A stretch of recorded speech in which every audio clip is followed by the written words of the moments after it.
Uxlab qolmagan olib ko'kalarimiz uchun zo'r Matiz Best kelib qoldi. 2016-yilda ishlab chiqarilgan super konditsioner, yaxshi faralada, ledlar komplekt taqilgan, ikkita oldi balonini yangi taqib qo'ygan ekanlar.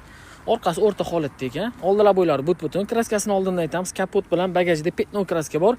Ichiga umuman o'tmagan deb aytibdilar. Mashina yaxshi holatda, mashina rangi oq rangda, super konditsioner. Yaxshi chexol, poliklari bor, spark roll, mexanika, super konditsioner, yaxshi maytafon, kir chiqarganlik, Mercedes reflektor, probegi 210 ming bo'lgan ekan. Pulti ham bor. Mashina svejiy holatda turibdi, ko'rishingiz mumkin. Orqalariga ham pashti odam o'tirmaganda yangi holatda ekan. Mashinamiz faqatgina benzinda harakatlangan ekan. Motor, korobka, hadoy hech qanaqa texnik ishi yo'q deb aytibdilar. O'zingiz uchun bitta moyni alishtirib olishingiz kerak ekan. Moyni surib kelgan ekan. Mana joyda kichkinagina kosmetika qilingan joyi bor ekan. Qolgan joylar ideal, javob bemalol ko'rib tekshirib olishsin deb aytibdilar. Generalniy davenasini 1 yilga qilib beraman deb aytdilar. Bizning Sutekin kanalimizdan olib maza qilib haydayman degan ukaramizga 3000